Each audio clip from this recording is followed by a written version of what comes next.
Dios les bendiga y muy buenas noches a cada uno de ustedes en esta hermosa noche del Señor. Reciban un saludo fraternal desde que les habla el pastor Pedro González a nombre de nuestra congregación, la Primera Iglesia Bautista de Cupey. Para nosotros es un placer, es un privilegio, como digo cada noche de miércoles en la noche.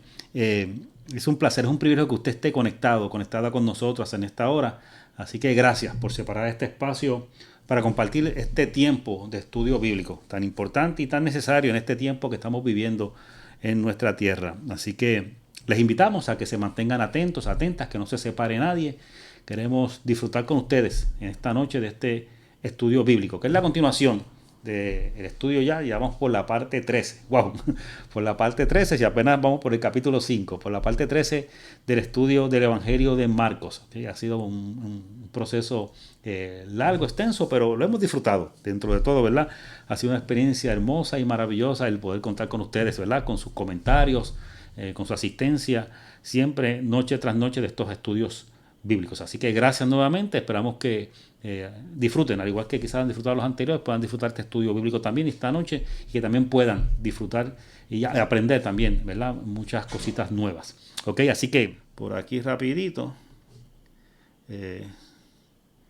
primero déjeme pegarme un poquito más, ¿verdad? Para no estar tan lejos.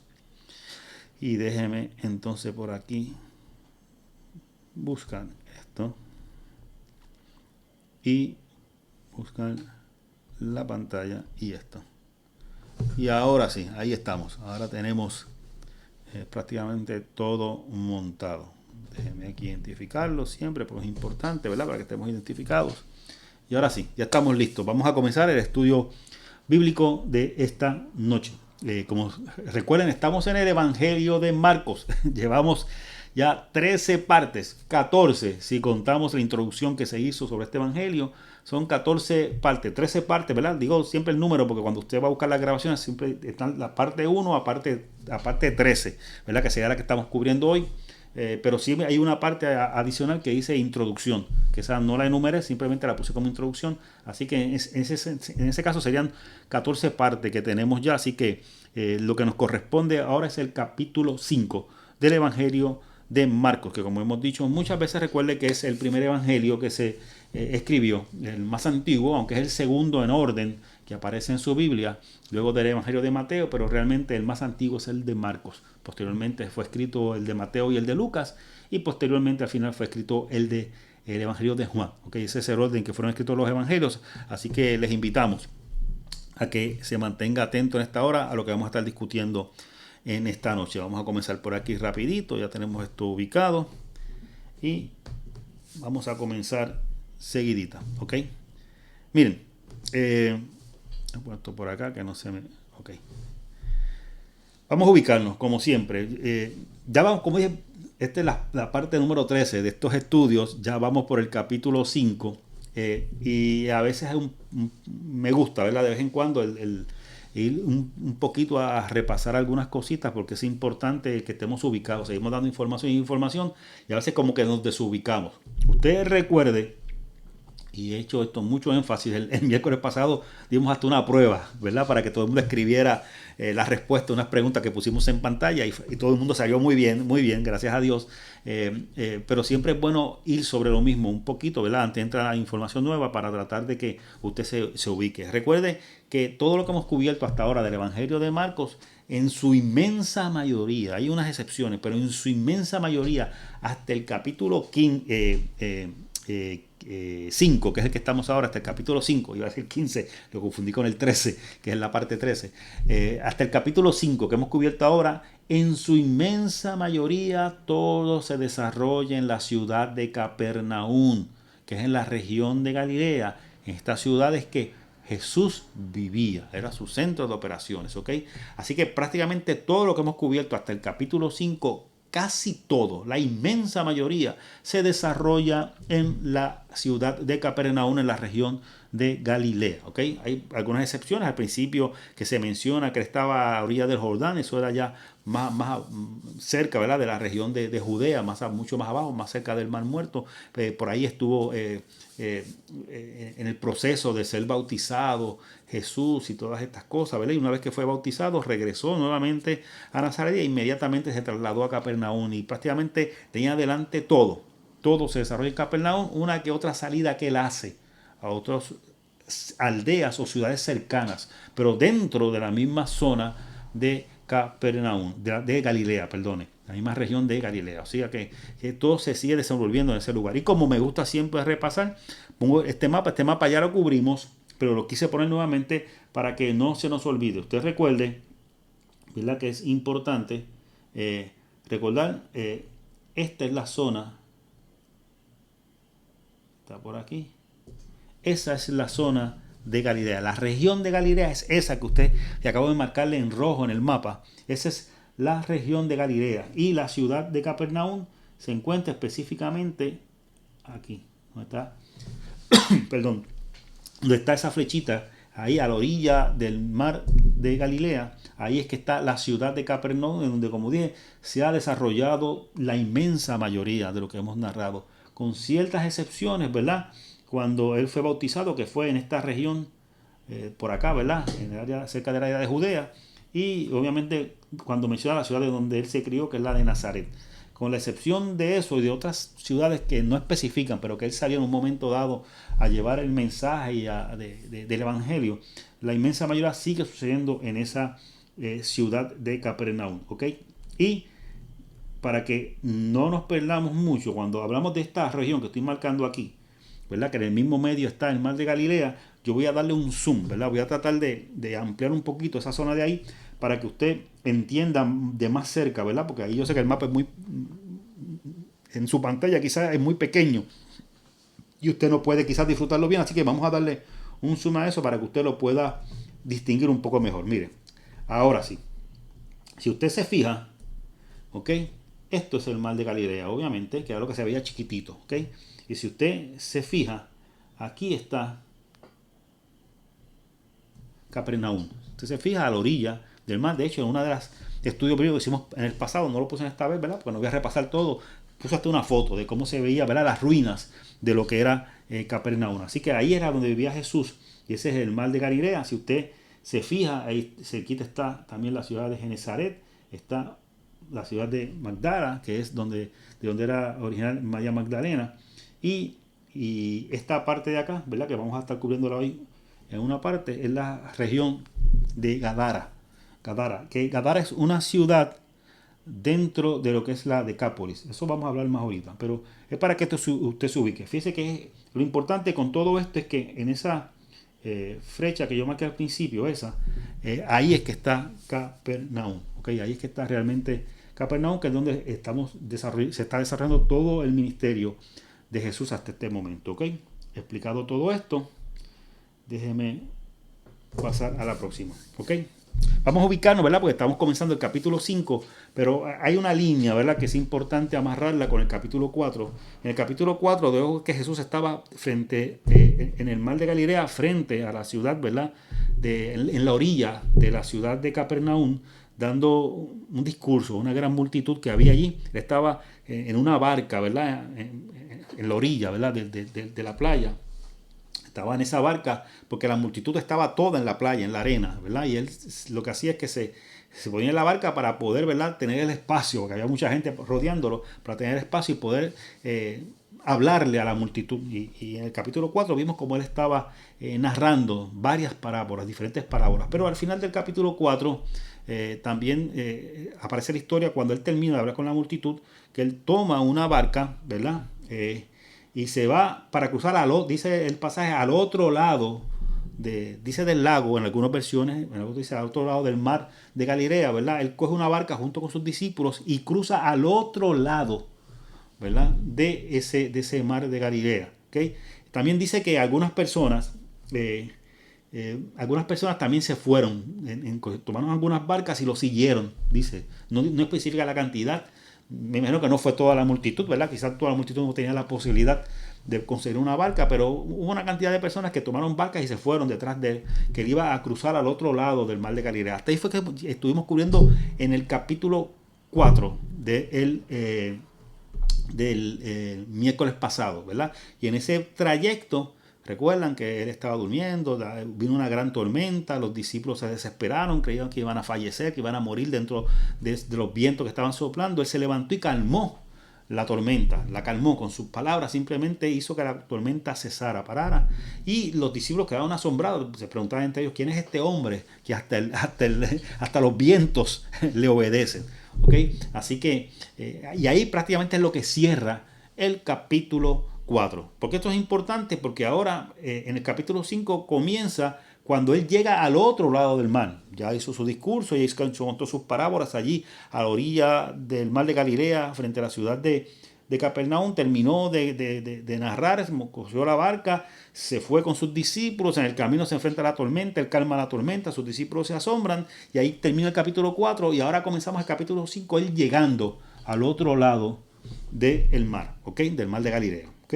Explicado todo esto, ¿verdad? Queremos decir más o menos cuál sería el trayecto con el mapa nuevamente, el posible trayecto, perdón. Si esto aquí es Capernaum, pues obviamente si esta es la región, aquí es Gadara, ¿ok? La ciudad. Así que esto que está aquí debe ser la orilla a la que Jesús llegara. Así que el trayecto de Jesús debe haber sido más o menos, ¿ok? Él debe haber atravesado el mar más o menos en esa dirección, desde Capernaum hasta la orilla del otro lado del mar de Galilea, que era cerca de lo que era la ciudad de Gadara, ¿ok? Déjeme explicar, bien importante, no sé si en el mapa primero aparece, déjeme ver, ¿no? Esto no lo tenía planificado, pero yo creo que sería muy buena práctica, ¿verdad? Para que usted lo entienda mucho mejor que lo que no era. Déjeme dar un poquito para atrás. Ok. Si usted se fija en el mapa que volví para atrás, ¿verdad? Esto no lo planifiqué, pero yo creo que será buena la explicación. Si esta región que está aquí se conoce como la Decápolis, ¿ok? En su mapa, posiblemente en su Biblia, que hay diferentes mapas de estas regiones, especialmente los mapas del tiempo de Jesús, usted va a ver esta región que se llama Decápolis. Y se llama Decápolis porque es una región donde está compuesta de mucho terreno, pero de 10 ciudades principales. Hay 10 ciudades principales que forman lo que es esta región de la Decápolis, ¿ok? Y Gadara es, ¿verdad?, la región, la ciudad donde está la región cerca donde desembarcó Jesús. Gadara es una de esas 10 ciudades, ¿ok? Así que el personaje de quien vamos a estar estudiando en esta hora estaba cerca del mar, cerca de la ciudad de Gadara, posiblemente era de Gadara, cerca de la ciudad de Gadara, y obviamente estaba dentro de la región de la Decápolis, ¿ok? Al igual que Capernaum está en la región de Galilea, Gadara está dentro de la región de la Decápolis, ¿ok? Importante, para poderlo aclarar, quería aclarar eso para que no hubiese duda, ¿ok? Y ubicarnos. Así, dicho esto, vamos a seguir, ¿ok? Y vamos a hablar sobre el endemoniado gadareno, ¿ok? Que obviamente usted tiene que haber escuchado esta historia en más de una ocasión, ¿verdad? Se encuentra en Marcos y vamos a comenzar en el capítulo 5 del 1 al 20. Vamos a estar cubriendo primeramente. Déjenme ver por aquí los comentarios, que no diga nada. Por ahí está Carmen Espinosa, que dice que nos está viendo. Dios te bendiga, Carmen, qué bueno que estás por ahí. Y Nereida Velázquez. Nereida, Dios te bendiga. Gracias por estar conectada con nosotros en esta hora, ¿ok? Así que siempre me gusta ver los comentarios de vez en cuando, ¿verdad?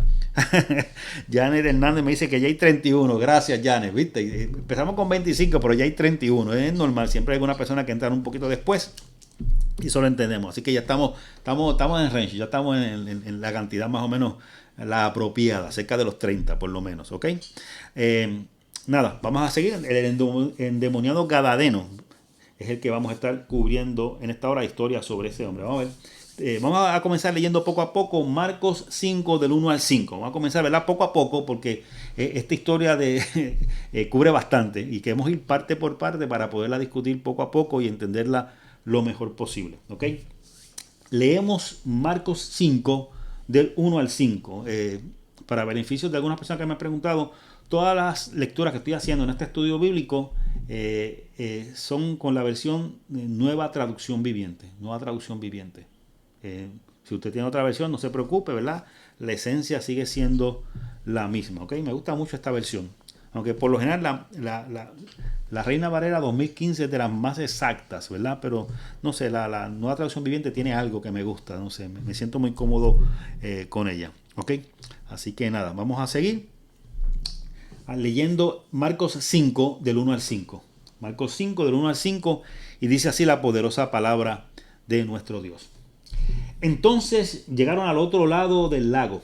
Cuando habla del lago se refiere al mar de Galilea. Recuerden, algunos le llaman lago, un lago salado, ¿verdad? Le llaman lago, pero es el mismo mar de Galilea, para no confundirnos. Entonces llegaron al otro lado del lago, a la región de los Garasenos. ¿Okay? En alguna versión dice Garadenos. ¿Okay?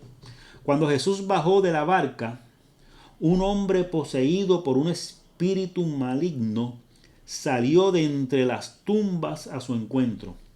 Este hombre vivía en las cuevas de entierro y ya nadie podía sujetarlo, ni siquiera con cadenas. Siempre que lo ataban con cadenas y grilletes, lo cual le hacían a menudo, él rompía las cadenas de sus muñecas y destrozaba los grilletes.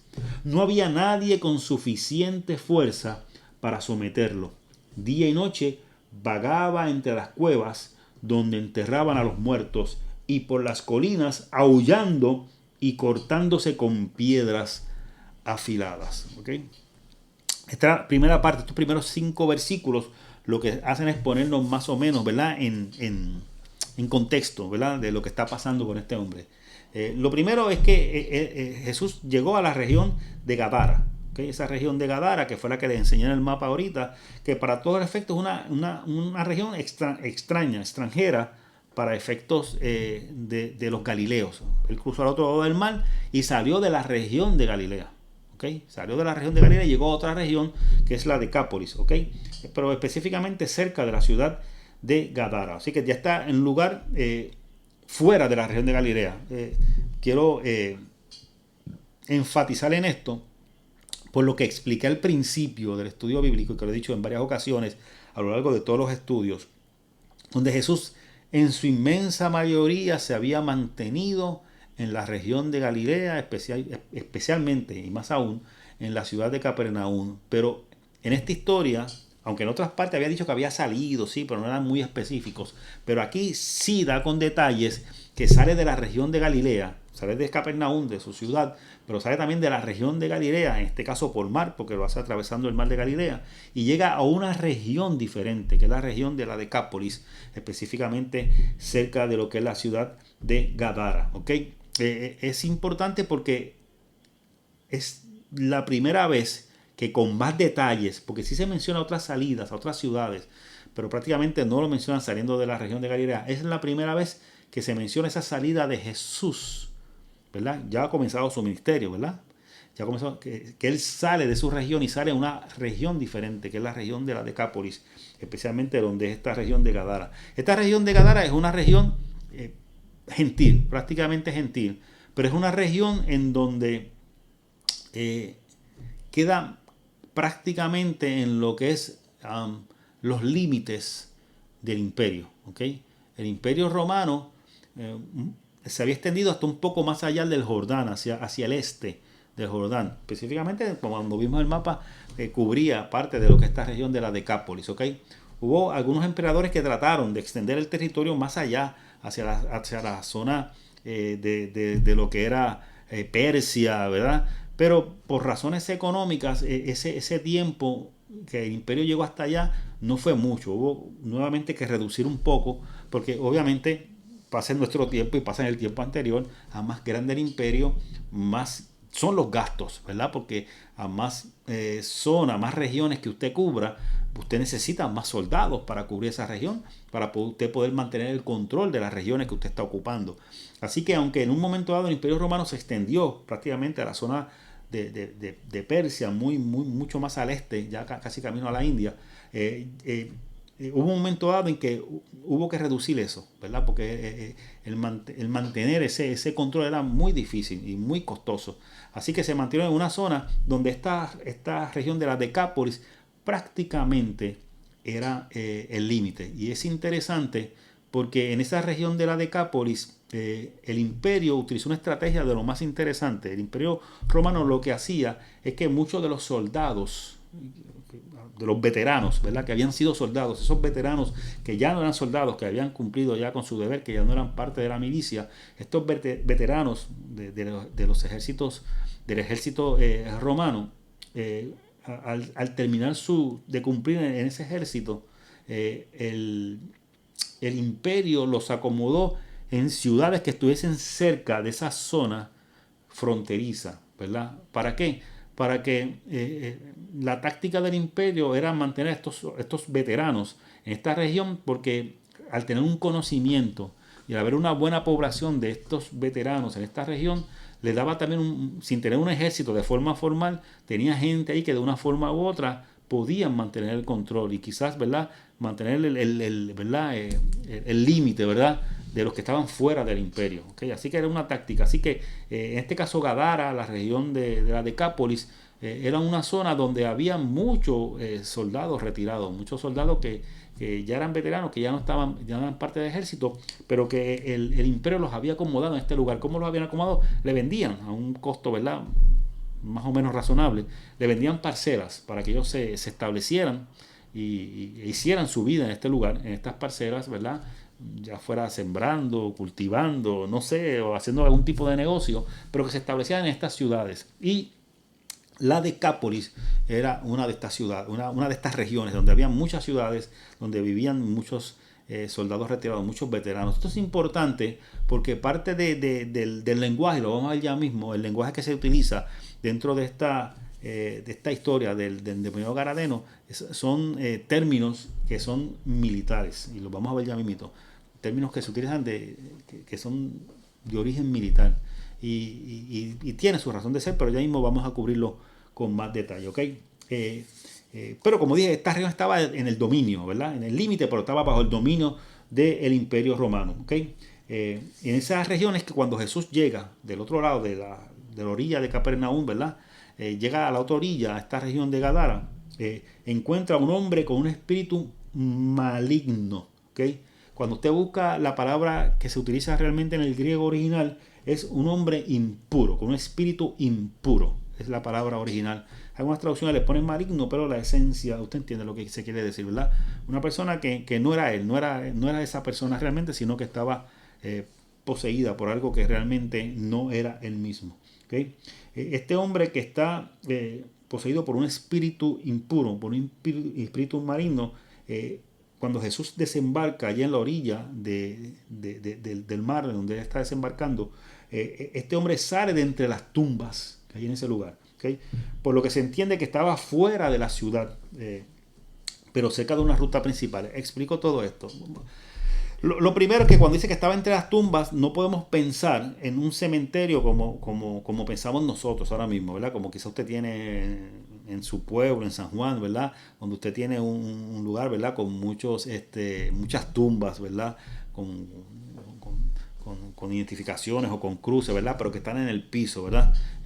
No es ese tipo de cementerio como el que acostumbramos nosotros. Cuando en este pasaje se habla de un cementerio, lo que se está refiriendo son a cuevas, pequeñas cuevas, posiblemente en un lugar que no era muy llano, tipo colina, ¿verdad? Tipo más o menos montañoso, y ¿verdad? Y según esa inclinación de esa colina, de esa montaña, se abrían pequeñas cuevas, y en esas cuevas es que se enterraba a las personas, muchas veces de pie, ¿ok?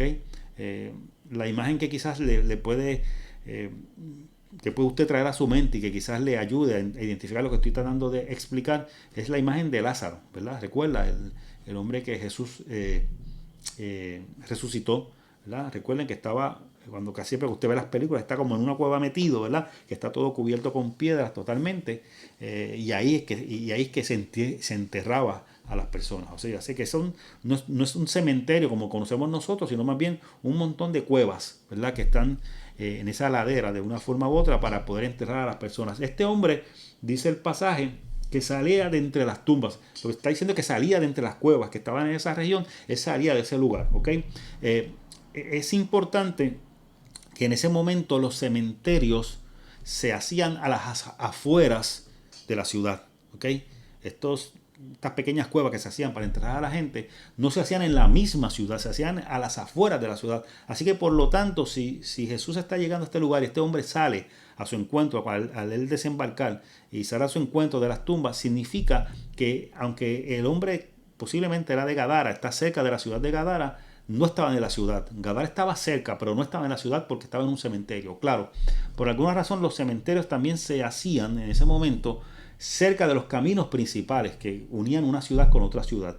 Así que posiblemente el lugar donde estaba Jesús teniendo este encuentro con este hombre que estaba, ¿verdad? Poseído prácticamente, que estaba saliendo de entre las tumbas, era un lugar donde posiblemente había tráfico, había bastante paso de gente porque debía ser un paso principal que se utilizaba mucho. Por alguna razón en esa región los cementerios se hacían cerca de caminos principales, ¿okay? Que estaba fuera de la ciudad y estaba posiblemente cerca de un camino principal. Seguimos. Vamos a hablar de este hombre específicamente, ¿verdad? Dice que vivía en las cuevas de entierro. Ya expliqué ahorita, allí tenía que haber muchas cuevas, algunas quizás llenas ya porque ya estaban cerradas como tumbas y otras que posiblemente estaban abiertas en espera, ¿verdad?, de enterrar a alguien. Así que en ese ambiente que este hombre se encuentra, ¿ok? Dice también el pasaje que tenía tanta fuerza este hombre, que nadie podía sujetarlo, que también él rompía las cadenas que le ponían para controlarlo y que destrozaba los grilletes. Los grilletes son las pulseras estas que se ponen en los pies o en las manos, que de estas pulseras de metales que se amarraban entonces las cadenas o se soldaban directamente las cadenas para amarrar a las personas. Pues él rompía tanto las cadenas como rompía los grilletes. O sea, era un hombre que dentro de la situación que estaba viviendo, dentro de esta posesión, tenía mucha fuerza física. Y dice también el pasaje que de día y de noche vagaba entre las cuevas de entierro. Se pasaba por ahí de día y de noche dando vueltas entre estas cuevas y por las colinas. Dice colinas porque, como les expliqué, los cementerios son más o menos en las laderas de estas colinas. Se pasaba en las laderas de estas colinas aullando y cortándose. Él mismo se cortaba con piedra, él mismo se hacía daño. ¿Ok? Así que es una situación muy difícil la que estaba viviendo este hombre. ¿Ok? Seguimos. Ya más o menos estamos claros de lo que estaba pasando. Vamos a los versículos, en el mismo capítulo 5, los versículos del 6 al 13, que dice de la siguiente manera. ¿Ok? Déjeme ver que hay una preguntita por aquí antes de seguir. La hizo Gloria, no me había fijado. Y se pregunto, ¿ese hombre podría tener alguna condición de salud mental, espíritu maligno? Muy buena pregunta, Gloria. Mira, algunas versiones, algunos teólogos o bibliólogos, cuando estudian este pasaje, piensan que era un tipo de enfermedad mental. ¿Okay? Para empezar, no hay suficiente información para llegar a una conclusión. No hay suficiente información. Pero claro, uno tiene que tener muy claro en la mente, recuerden que los evangelios no los escribe Jesús, los escriben personas o que fueron testigos de lo que estaban escribiendo o que recibieron la información por gente que fue testigo o por gente que escuchó a los que fueron testigos de esto que aconteció. Así que, por lo tanto, hay que tener muy claro, ¿verdad?, que quien está escribiendo, en este caso Marcos, posiblemente él no estuvo directamente con Jesús cuando sucedieron estos acontecimientos. Así que, por lo tanto, él está recibiendo información de alguien. Algunos dicen que fue de los labios de Pedro, ¿verdad? No vamos a entrar en ese análisis, pero fue terceras personas quienes le contaron realmente lo que había acontecido.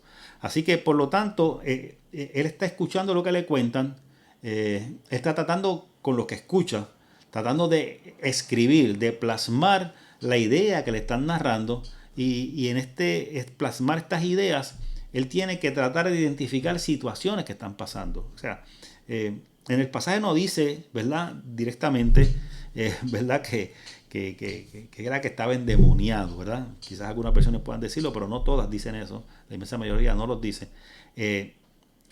Así que podría caber la posibilidad de que fuera una enfermedad mental y en ausencia del conocimiento en ese tiempo, en ausencia de que quien está escribiendo poder describir qué es lo que está pasando cuando, y tú debes saberlo, Gloria, en este aspecto, lo que es la salud mental es una ciencia relativamente nueva comparado con lo que es, ¿verdad?, la medicina clásica, la medicina del cuerpo, lo que es la medicina a nivel, ¿verdad?, psiquiátrico, psicológico, es algo que es relativamente nuevo dentro, ¿verdad?, de la humanidad, de apenas un par de siglos realmente. Así que, por lo tanto, si era una condición mental la que tenía este hombre, para el tiempo que Marcos está escribiendo, esos términos no existen. Así que, por lo tanto, él trata de plasmar, por lo que le están contando, lo que él entiende que está pasando.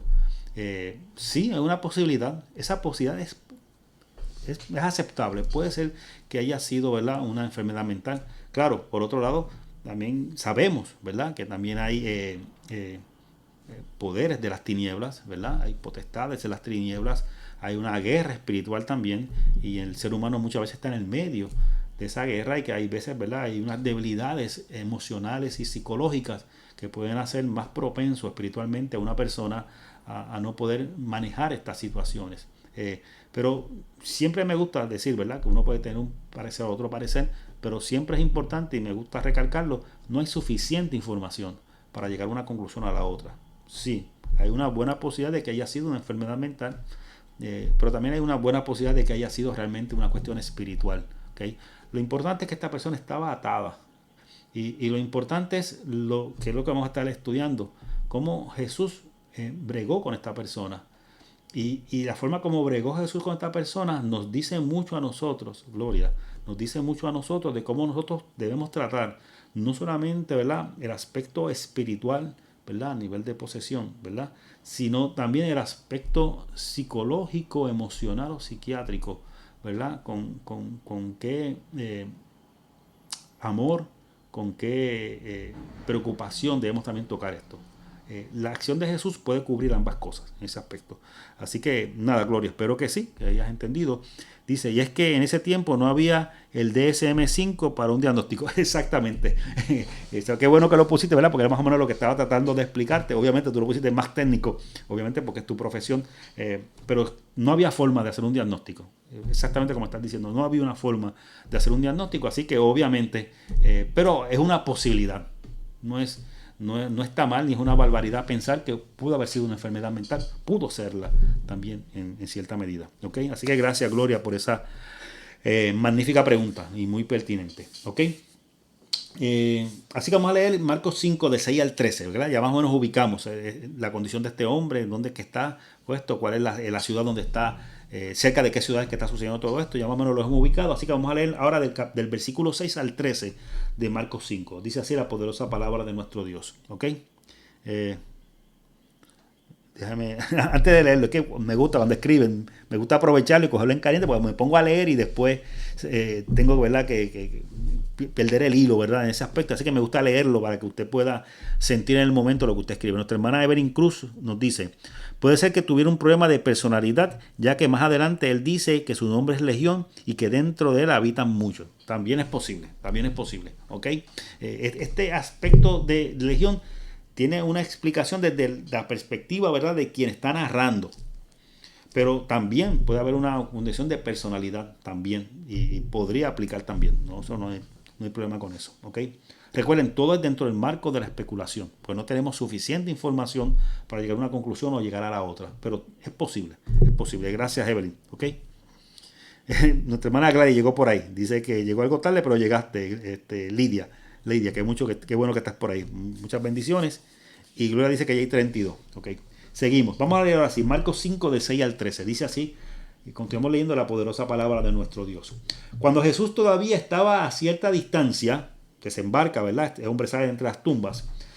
El hombre lo vio. Corrió a su encuentro y se inclinó delante de él, dando un alarido grito. ¿Por qué te entrometes conmigo, Jesús, Hijo del Dios Altísimo? En el nombre de Dios te suplico que no me tortures. Pues Jesús ya le había dicho al espíritu: sal de este hombre, espíritu maligno. Entonces Jesús le preguntó: ¿cómo te llamas? Y él contestó: me llamo Legión, porque somos muchos los que estamos dentro de este hombre. Entonces los espíritus malignos le suplicaron una y otra vez que no los enviara a un lugar lejano. Sucedió que había una gran manada de cerdos alimentándose en una ladera cercana. Envíanos a esos cerdos, suplicaron los espíritus. Déjanos entrar en ellos. Entonces Jesús les dio permiso. Los espíritus malignos salieron del hombre y entraron en los cerdos, y toda la manada de unos 2000 cerdos se lanzó al lago por el precipicio y se ahogó en el agua. ¿Ok? Vamos a coger esta porción con calma. ¿Ok? ¿Qué hace el hombre, este hombre, verdad? Del que estamos hablando? ¿Qué hace el hombre al ver a Jesús? Jesús desembarca, obviamente en la playa en donde está este hombre. ¿Y qué hace este hombre? Lo primero que dice es que corre a su encuentro y se inclina delante de él. ¿Ok? Lo primero es un acto de defensa. Este hombre, usted puede definirlo como que está endemoniado, un problema espiritual. Usted puede definir, ¿verdad?, que quizás tiene un problema de personalidad, un diagnóstico, ¿verdad?, mental, ¿verdad?, en cuyo caso este hombre está mentalmente enfermo, no está en él mismo. Así que esta persona descontrolada, si lo vemos de esta perspectiva, sale, ¿verdad?, corriendo, ¿verdad? Es un acto de defensa. Una persona que no está bien mentalmente, cuando se siente amenazado, es posible que trate de atacar. ¿Okay? Así que el acto de que el hombre corra hacia Jesús, si lo vemos desde la perspectiva mental, es posible que sea un acto de defensa. Al igual que si lo vemos desde la perspectiva espiritual, también estos espíritus se sentían amenazados. Así que también es un proceso de tratar de defenderse, al correr hacia aquel que les representa una amenaza. Pero dice que no solamente dice que corrió, dice que cuando corrió y se acercó, se arrodilló, ¿verdad? Reconoció. Es un acto de reconocimiento. Al inclinarse delante de Jesús, no solamente primero fue un acto de defensa, ahora se convierte en un acto de reconocimiento de que aquel con quien se está comunicando, con quien está hablando, de quien está cerca, tiene más autoridad de la que tiene él. ¿Ok? Es un acto de reconocimiento. Enseguida la pregunta de Jesús, inmediatamente este hombre le pregunta a Jesús gritando: ¿por qué te entrometes conmigo? ¿Y por qué me torturas? ¿Okay? Es interesante que quien está viviendo como un muerto, porque este hombre estaba viviendo como un muerto, este hombre vivía entre las tumbas, en las cuevas estas que son tumbas, se pasaba todo el día entre las tumbas, es como un muerto en vida, él vivía como un muerto prácticamente entre las tumbas. Y este hombre, ¿verdad?, es sumamente interesante, que aun cuando estaba viviendo como un muerto, no entiende el por qué el Señor se le acerca. Este hombre que estaba viviendo como un muerto, que debería prácticamente tener su mente en otro lado, no puede entender, no puede comprender por qué Jesús se está acercando a él. ¿Ok? También es interesante que quien vive atormentado por el pecado, este hombre vivía atormentado en gran medida por su condición, puede percibir la presencia de Dios como un tormento mayor que el que está viviendo. Déjeme explicarle esto. Es interesante porque, mire, lo que este hombre estaba viviendo era un infierno. Lo que este hombre estaba viviendo era un infierno. Viviendo entre las tumbas. ¿Ok? Y a pesar de que lo que estaba viviendo era un infierno, él sentía que la presencia de Dios era más tormentosa que el infierno que estaba viviendo. Mire, hay veces que el ser humano está viviendo situaciones bien difíciles en su vida, que quizás nosotros, de nuestra perspectiva como creyentes, quizás le diríamos o pensaríamos nosotros: mire, tienes que acercarte a Dios, tienes que buscar esa comunión con Dios en medio de la situación que estás viviendo. Pero aunque quizás para nosotros eso suena tan natural, la realidad es que hay veces que hay personas que están viviendo situaciones muy difíciles, que aún el relacionarse con Dios puede parecer más tormentoso, más difícil, más perturbador que el mismo infierno que se está viviendo. Porque hay veces que nosotros nos da trabajo reconocer, cuando no hemos conocido al Señor, que lo necesitamos. ¿Y cuántas personas usted ha conocido que están viviendo, mire, literalmente un infierno en sus vidas? En su matrimonio, en su familia, en su trabajo, en su comunidad, qué sé yo. Están viviendo quizás un infierno en sus vidas en un momento dado.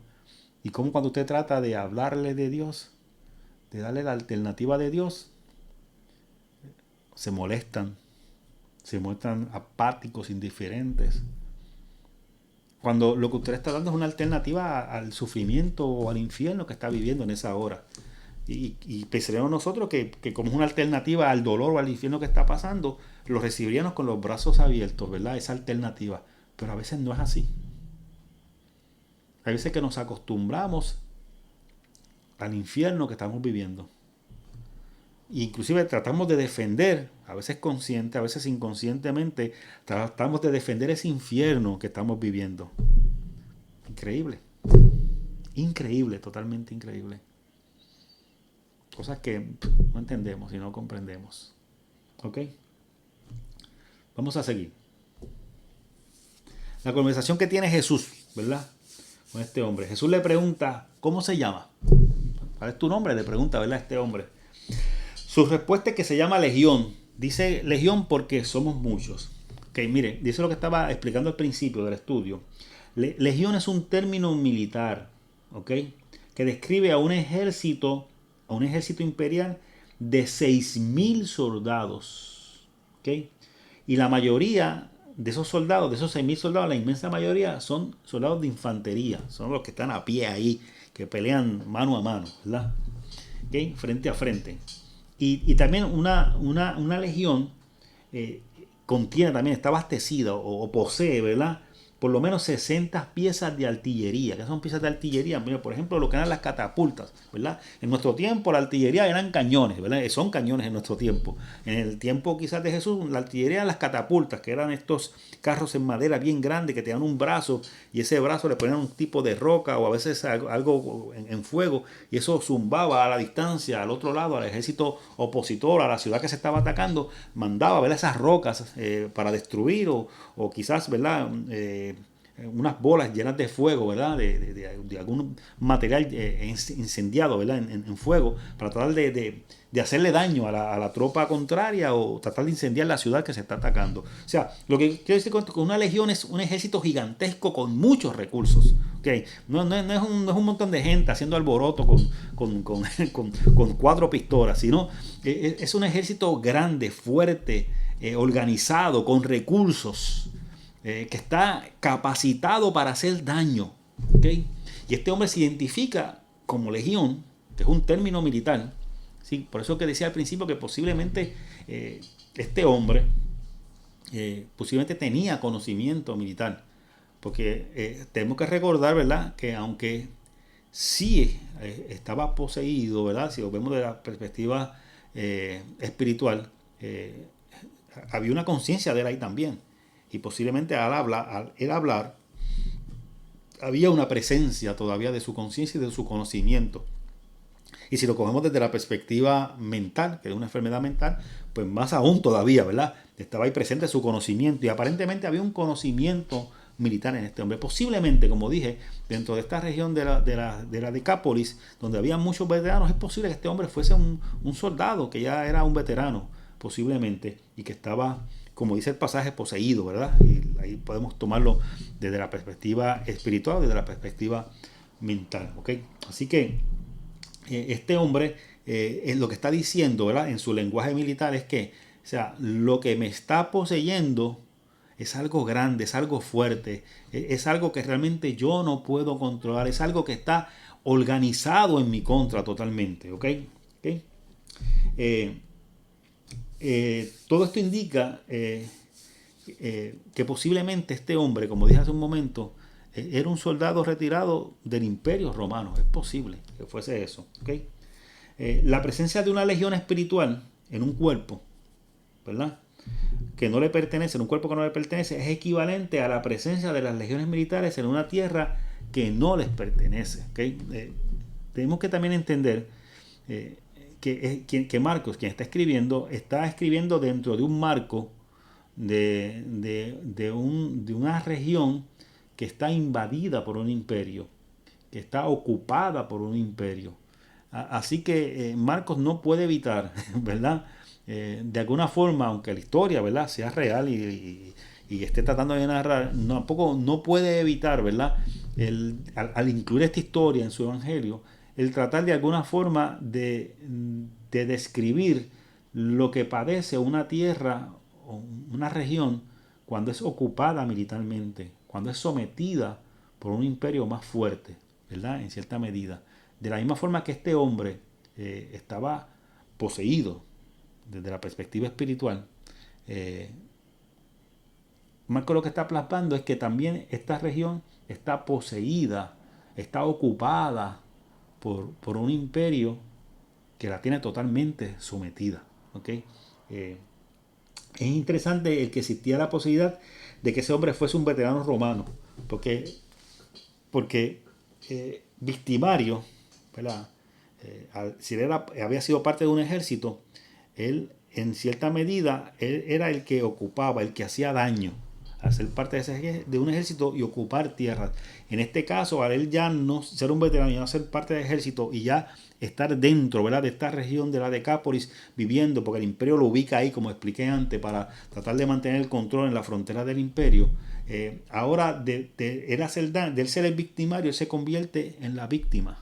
¿Por qué? Porque es sometido por el mismo imperio para que esté allí, ¿verdad? No con la paga que tenía antes como soldado, pero para que de una forma u otra mantenga un control en esos límites del imperio. ¿Okay? Así que él está puesto ahí como un colono, por el imperio para mantener, ¿verdad?, el control de esa región que está ocupada. Así que es interesante que quien era el victimario ahora se convierte en la víctima. ¿Okay?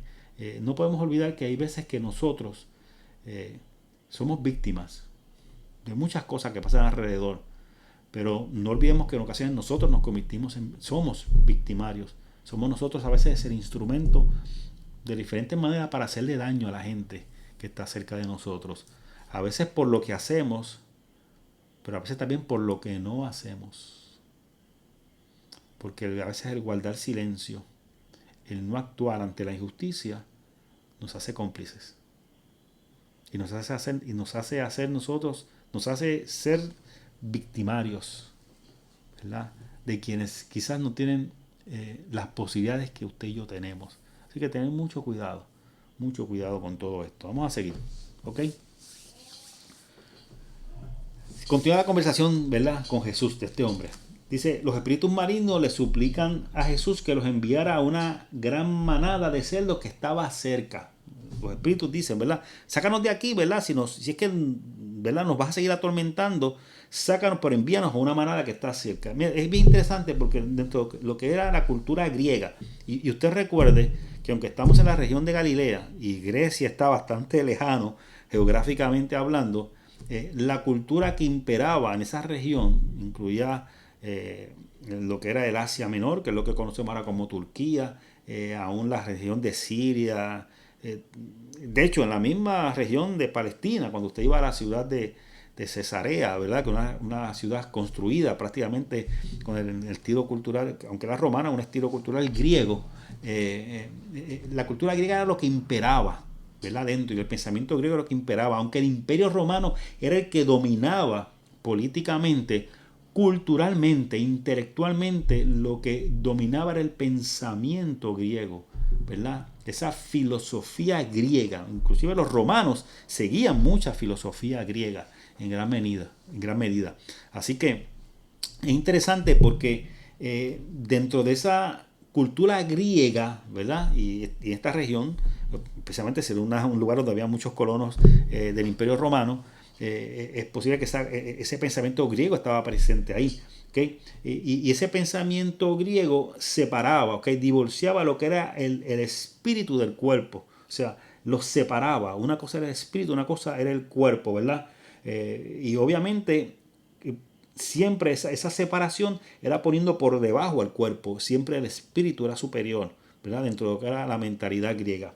Ahora, en el pensamiento judeocristiano, y Marcos es un judeocristiano el que está escribiendo, en el pensamiento judeocristiano, ¿verdad? Este plantea que existía una unidad entre el cuerpo y el espíritu, o sea que eran indivisibles, no se podían, ¿verdad?, separar, tanto el cuerpo como el espíritu, aunque eran dos cosas distintas, estaban muy entrelazados, por lo que expulsar un espíritu inmundo, ¿verdad?, del cuerpo de este hombre garadeno, ¿verdad?, implicaba prácticamente lo que era la muerte espiritual y la muerte corporal. O sea, eso dentro de la mentalidad judio-cristiana de ese tiempo, no de nuestro tiempo, sino de ese tiempo, el separar, ¿verdad?, espíritu y cuerpo era sinónimo de muerte, prácticamente. ¿Ok?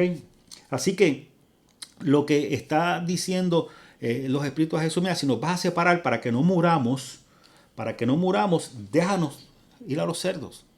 Déjanos ir a los cerdos porque al separarnos es equivalente a que nos mates. Así que por lo menos permite que vayamos a los cerdos. ¿Ok? Y Jesús hace eso. Les permite ir a los cerdos. ¿Ok? Lo interesante es que cuando va a los cerdos como quiera, se tiran por un risco, caen al mar, se ahogan y se mueren como quiera. ¿Ok? Es interesante porque dice el pasaje que eran más o menos como 2000 cerdos. Pero también recuerda que se tiene que compararlo con decir que lo que estaban poseyendo este hombre, al llamarlo como legión, era equivalente a 6000 soldados. ¿Ok? Los 2000 logran vencer a los 6000. ¿Ok? Porque los cerdos, al tirarse, mueren ellos, pero también matan a estos espíritus inmundos. Así que totalmente los 2000 vencen sobre los 6000. ¿Verdad? En lo que es la experiencia cristiana, las cantidades no necesariamente, las cantidades mayores no necesariamente son símbolos de supremacía o de garantía de triunfo. Lo que nos da la garantía de triunfo, de victoria, es la presencia de Dios. Es la mano de Dios obrando lo que realmente nos da garantía de ese triunfo. ¿Ok? Seguimos. Vamos a Marcos 5 del 14 al 17. ¿Ok? Vamos a ver si por lo menos terminamos la parte del Garadeno. Para dejar la segunda parte para el próximo miércoles. Pero vamos a ver si por lo menos podemos terminar la parte del Garadeno y no nos quedamos a mitad. Marcos 5 del 14 al 17. Dice en Marcos 5 del 14 al 17. Los hombres que cuidaban los cerdos huyeron a la ciudad. Estos cerdos no estaban solos, estaban siendo cuidados por unos hombres. Pues estos hombres huyeron a la ciudad cercana y sus alrededores. ¿Qué ciudad cercana? Gadara, posiblemente. ¿Ok? La gente salió corriendo para ver lo que había pasado. Pronto una multitud se juntó alrededor de Jesús y todos vieron al hombre que había estado poseído por la legión de demonios. Que el hombre que estaba poseído por la legión de demonios se encontraba sentado allí completamente vestido y en su sano juicio. ¿Ok? Interesante para cuando cuando queremos interpretar que está en su sano juicio, lo está comparando con una situación mental importante. Y todos, al ver que estaba en su sano juicio, que este hombre ya no estaba como estaba antes, dice, y todos tuvieron miedo. Entonces los que habían visto lo sucedido, les contaron a los otros lo que había ocurrido con el hombre poseído por los demonios y con los cerdos. Y la multitud comenzó a rogarle a Jesús que se fuera y los dejara en paz. Esto quizás a usted le puede chocar. Ven acá, pero este hombre, enfermo mental o endemoniado, como usted quiera llamarle, tenía que ser un problema para esta comunidad. Porque este hombre, para empezar, se pasaba por allí, por entre las tumbas. Cada vez que alguien de las ciudades cercanas, o de Gadara, o de algún lugar, o de la región cercana, tenía que ir a ese cementerio, enterrar a un familiar, tenía que bregar con este hombre, ¿verdad? Y verdad que posiblemente era un hombre hasta agresivo. O sea, este hombre era un problema, ¿verdad? Y por otro lado, tras que era un problema, pues se supone que ellos, al llegar a alguien que soluciona, que libera a este hombre, que sana a este hombre, como usted quiere interpretarlo, pues se supone que estas personas dijeran, que bueno, vamos a agradecerle a Jesús, nosotros no seremos judíos, no creeremos en el Mesías, no reconocemos que es un Cristo, no sé nada de todo eso, pero este hombre, sea quien sea, nos hizo un favor, nos quitó este dolor de cabeza. Así que lo ideal sería que esta gente le agradeciera a Jesús lo que había hecho, pero en lugar de agradecer le dijeron a Jesús, mira, mejor vete, queremos que te vayas y que nos dejes en paz. ¿Por qué sucede todo esto? Gadara, recuerden, estamos fuera de Galilea. Gadara era una región que posiblemente era una ciudad donde parte de su industria principal era la crianza de cerdos. Obviamente, cuando Jesús estaba al otro lado, en Capernaum, al lado de Galilea, allí no se habla nada de cerdos, ¿verdad? Porque aquella región sí es tierra gentil, pero hay una comunidad presente bastante grande de judíos, ¿ok? En Gadara esto aparentemente no está muy presente, así que es tierra totalmente gentil, comunidad judía parece que muy poca, y su industria principal es el cerdo, animal que para los judíos es totalmente inmundo. Pero era una industria para ellos, les representaba un beneficio económico. Y llega este hombre y de la soltada, o sea, no fue que mató un cerdito, dos cerditos. Desde su perspectiva, Jesús había matado 2000 cerdos. O sea, eso es tumbarle el negocio a cualquiera. Si usted se va por aquí a un criador de cerdos y usted le mata 4 cerdos o 5 cerdos, usted le crea una crisis. Le crea una crisis porque es un montón de carne que se pierde, que le podía producir dinero. Así que usted imagínese Jesús de un porrazo, ¿verdad? En medio de esta liberación de este hombre, permitió que murieran 2000 cerdos. Mire, le creó una crisis. Esta gente dijo, no, vete, déjanos en paz, déjanos tranquilos porque nos vas a hacer caer en un problema, ¿ok? Así que es interesante que, claro, los primeros que se dan cuenta de todo esto, de lo que Jesús está haciendo, son los que estaban cuidando los cerdos, son los que, ¿verdad? Se dan cuenta de que Jesús les ha matado a los cerdos que ellos cuidaban, ¿ok? Así que son los primeros que salen a dar la noticia, mira lo que está pasando, pero no era una noticia positiva, como vuelvo y repito, era decir, mira, llegó un hombre y me han matado 2000 cerdos de lo que yo estaba cuidando, de lo que estábamos criando, ¿ok? Entonces, la gente obviamente al recibir esta noticia va a ver, ¿verdad? A este hombre, qué es lo que está pasando, ¿verdad? Para ver quién es este hombre que está afectando su economía, ¿ok? Dice que una multitud se junta alrededor de Jesús y ven al hombre liberado completamente vestido y en su sano juicio. En lugar de asombrarse, se llenan de miedo por lo que no entienden. ¿Ok? O sea, ellos primero quieren que Jesús se vaya porque le está creando un problema económico con un negocio, que era la crianza de cerdo. Pero también quieren que se vaya porque tienen miedo. Este hombre pudo bregar con este hombre que para nosotros estaba endemoniado. En nada lo ha liberado. El hombre está como si nada. O sea, qué hechicero, qué brujo. ¿Quién es este hombre que ha podido hacer lo que nosotros no habíamos podido hacer con este hombre que estaba dándonos problemas? ¿Ok? Así que la multitud por eso les ruega que se vaya. Primero porque tienen miedo, porque no entienden, pero segundo también porque le está creando un problema económico. ¿Ok? Pregunto, ¿qué pesa más en el ser humano? ¿Su libertad espiritual o su comunidad económica y social? Porque Jesús, sea como sea, había liberado a un hombre que era cautivo, o mentalmente o espiritualmente, como usted quiera ponerlo. Pero lo había liberado. Pero para ellos pesaba más el aspecto económico que la libertad de este hombre. ¿Ok? Milano Sánchez nos dice por aquí, es interesante que los demonios le hicieron una petición a Jesús, o sea que aún ellos reconocieron el poder que había en Jesús. Eso es correcto. De un principio, de hecho, recuerda Milna, llegaron y se inclinaron. Cuando Jesús se baja de la barca, ellos corren donde Jesús, pero enseguida se inclinan, reconocen con quién están hablando. ¿Ok? Eso es así. Gloria nos dice, no vieron el milagro, sino la pérdida. Ellos se concentraron totalmente en lo que estaban perdiendo económicamente. Y claro, somos duros con los gadarenos, pero a veces en nuestro tiempo nos concentramos más en lo que perdemos materialmente, económicamente, que en nuestra relación con Dios en ocasiones. A veces sí, en nuestro tiempo lo hacemos también. ¿Ok? Vamos a leer del versículo 18 al 20 del mismo capítulo 5. ¿Ok? La petición del liberado y la respuesta de Jesús. ¿Ok? El liberado le pide a Jesús que le permita irse con él. ¿Ok? Creo que me pasó un poquito. Déjame ver. Sí.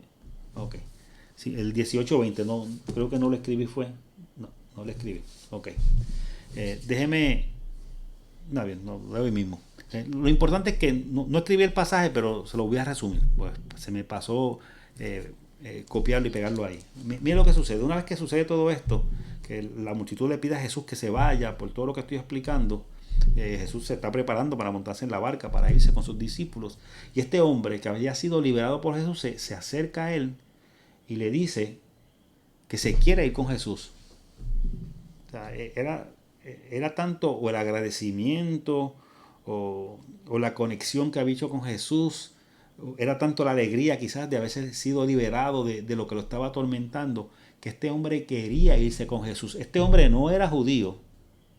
Recuerden que Jesús llegó allí siendo judío, Jesús era judío, llegó allí con sus discípulos que eran judíos. Posiblemente llegaron otras barcas, que fue lo que contamos, ¿verdad? Al final del capítulo 4, llegó con otras barcas que quizás cuando él salió de la orilla de Capernaum, algunas barcas dice que lo siguieron. Así que quizás llegaron otras personas en una barca junto con Jesús cuando llega a aquella orilla, que también eran judíos, porque eran los que estaban escuchando el mensaje de Jesús allí en la orilla de Capernaum. Llegan todo este grupo de judíos, Jesús libera a este hombre, y este hombre quería irse con Jesús. Este hombre que no era judío quería irse con Jesús. Era un gentil. Y yo creo que usted ponga mucha atención, porque muchas veces nosotros pensamos, ¿verdad?, que en el ministerio de Jesús, ¿verdad?, él vino a buscar, ¿verdad?, a las ovejas perdidas de Israel, ¿verdad?, y todas estas cosas, a la casa de Israel, y ¿verdad?, y es Pablo el que llega después a predicarle a los gentiles y todo esto, ¿verdad?, y asociamos a Pablo con el apóstol de los gentiles, pero Jesús se concentró más bien, ¿verdad?, en lo que era, ¿verdad?, el pueblo de Dios. Y hay veces, ¿verdad?, porque nos hemos acostumbrado a leerlo de esa perspectiva, pero yo creo que usted entienda algo. Primero, para empezar, en la ciudad que vivía Jesús, que era Capernaum, era una ciudad gentil. Así que, por lo tanto, cuando Jesús, esas multitudes se pegaban a escucharlo, posiblemente muchos eran judíos, pero usted no tenga duda que posiblemente había algunos gentiles escuchando.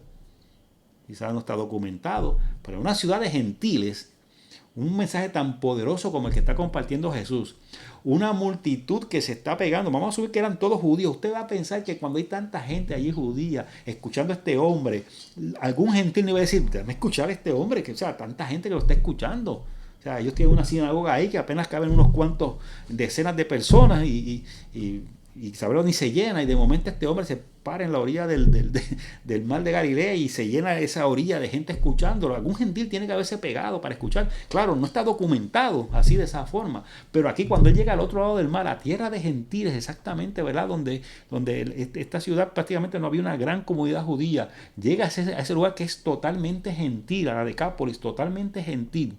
Llega a ese lugar y no solamente libera a este gentil, sino que este gentil quiere irse con él, como los demás discípulos, quiere irse con él. Así que tenemos que quitarnos de la mente, ¿verdad?, que esta cuestión de predicarle a los gentiles, ¿verdad?, y de alcanzar a los gentiles, es algo que se inventó Pablo, que comenzó Pablo. Ya Jesús, con esta historia nos está diciendo que ya él está incluyendo a los gentiles. No es algo que se inventó Pablo. No es algo que fue ideado por Pablo. Fue ideado por Jesús. De hecho, Jesús es quien llama a Pablo y quien respalda el ministerio de Pablo. Así que la idea de alcanzar a los gentiles ya estaba en el ministerio de Jesús. De hecho, Jesús no permite que este hombre se vaya con él, pero le dice, ¿verdad?, que se fuera a su casa, en donde había más gentiles, ¿verdad?, porque era un gentil, que fuera a su casa, a su familia, y le diera testimonio de lo que el Señor había hecho con su vida.